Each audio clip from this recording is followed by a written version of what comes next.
Добрый день. Сегодня у нас в гостях директор по международным связям и отношениям с инвесторами компании СКМ Джок Мендоза-Вилсон. Добрый день. Добрый день.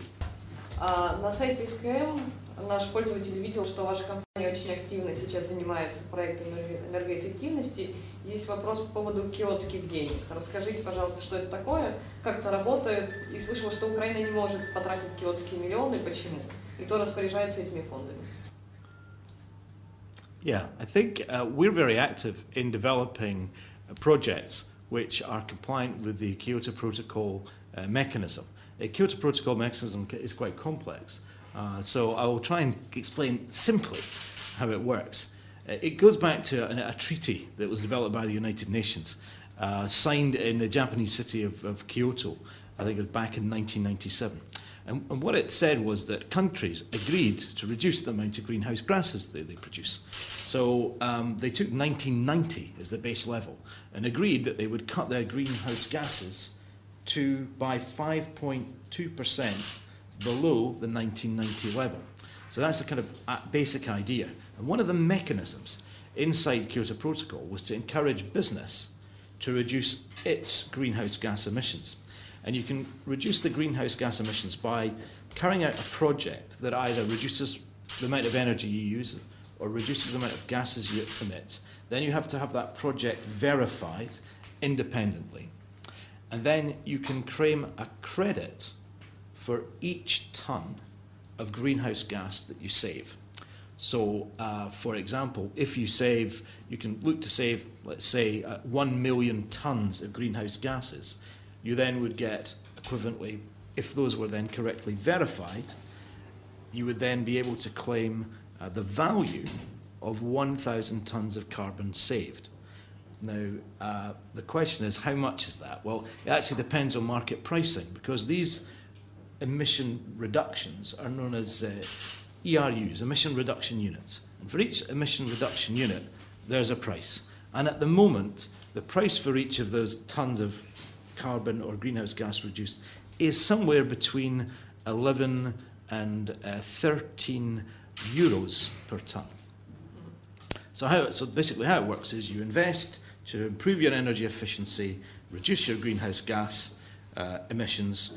In return for that verified reduction, you're able to get a certificate that says you've saved however many emission reduction units.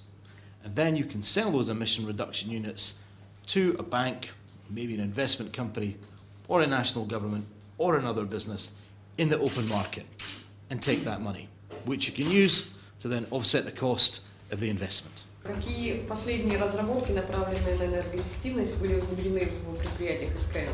I think that we're a very big business, and since going back to the 2006-2007, we've placed energy efficiency, improving energy efficiency, as one of being the major objectives across our business group, particularly in our industrial businesses. Maybe I'd like to take an example of DTEC, our energy business. They have 3 major generating stations in the east of Ukraine. And they have a plan which runs from 2006 to 2018 to reconstruct each one of its generating units, the turbine and the boiler and the control mechanism that actually produces the electricity, so to reconstruct each one of them.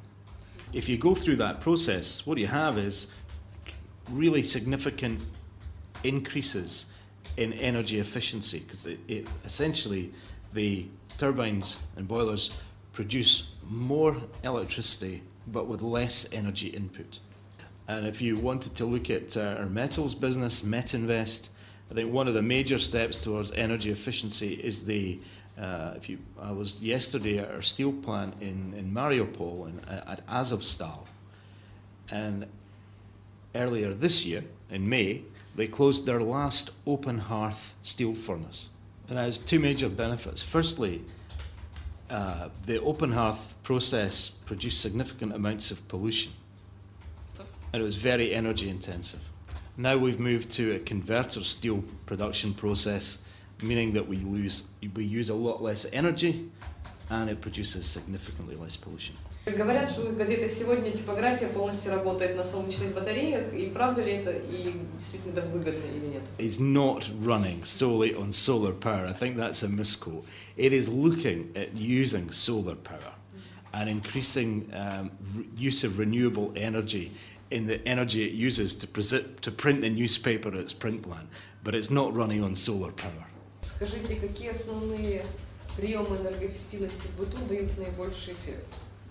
Какие зеленые привычки стоит вырабатывать в первую очередь? Rather than leaving electrical appliances on standby, switch them off. If you can control the thermostat on the heating in your apartment, and this is a big question, then turn it down 1 or 2 degrees. If it's really hot in the summer, try not to use air conditioning. Open the window. If you can walk a kilometre rather than take the car or take the autobus, then walk the kilometre. If you can afford it, put usually it's more appropriate for separate buildings, make sure you've got a big thick layer of insulation between the roof space and the ceiling in your home. Make sure your windows fit and preferably have double glazed windows. If you have a building that's made with double construction where there is a gap between one wall and the other, then put in cavity wall insulation. That's like you inject it into the wall and it creates an insulation layer between the 2 brick surfaces. If you're driving, drive at a steady speed, not too high, not too low, fuel efficient. I can't remember what it is in kilometres. It's about yes, there's more. I think it's like about 80, 90 kilometres per hour. This is an efficient speed and uses less fuel. But if we all did them, they would have an enormous collective effect.